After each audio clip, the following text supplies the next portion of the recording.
धन्यवाद अध्यक्ष महोदय। मैं तो पहले सरकार को धन्यवाद दूंगा और बधाई दूंगा कि आप भरतपुर और बीकानेर का प्राधिकरण ले आए।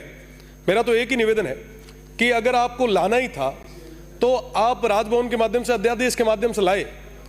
जब 1 महीने बाद ही बजट सत्र आ रहा था, बजट पे चर्चा हो रही थी, डिमांड्स पे हो रही थी, तो आप अगर सदन के अंदर ले आते तो हो सकता है कि पक्ष और विपक्ष की कई सारे सुझावों के माध्यम से हमें और बढ़िया तरीके से हम कर सकते थे। मेरा निवेदन है कि आज 42वां दिन है अध्यादेश का, एक जो नियम मैं पढ़ रहा था, आखिरी दिन आप जब पास कर रहे हैं, खैर आपकी मर्जी है, आप जैसे चाहें वैसे करवाएं, पर मेरा निवेदन है कि इस माध्यम में अगर सबकी राय ले ली होती तो कई सारी चीजें और ढंग से भी हो सकती थी। साथ ही साथ मेरा निवेदन है कि प्राधिकरण बना तो देते हैं हम, लेकिन स्थानीय निकाय और निगम में क्षेत्र विभाजन का विवाद जो है वो हमेशा रहता है। इसके बारे में हमें जानना पड़ेगा, बात करनी पड़ेगी, चर्चा करनी पड़ेगी। जब भी कोई प्राधिकरण बनता है तो आय का मूल स्रोत किसानों से ली गई अधिकृत भूमि ही है।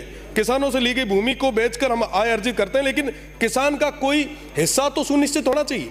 आज हम जो जमीन ले रहे हैं उसके बारे में किसानों को उसके बदले में हम दे क्या रहे हैं, इसके बारे में मुझे लगता है कि विशेषकर चर्चा की जरूरत है। साथ ही साथ अधिकारी और हमारे जो कर्मचारी स्तर के लोग हैं वो सारे निर्णय लेते हैं, जिसमें हमारे जो भी लोग हैं, जो वहाँ के स्थानीय लोग हैं, उनकी कोई भागीदारी नहीं होती। मेरा निवेदन है कि कहीं ना कहीं ये पूरे तरीके से अधिकारियों पे नहीं छोड़ के हमारे जो स्थानीय लोग हैं उनको भी इसमें वरीयता देनी चाहिए। साथ ही साथ प्राधिकरण सिर्फ जमीन अधिग्रहण और बेचने का ही काम कर रहा है। मेरा निवेदन कि इसके बारे में आप विस्तार से सोच के कुछ बढ़िया लोगों के लिए करें, जनता के लिए करें।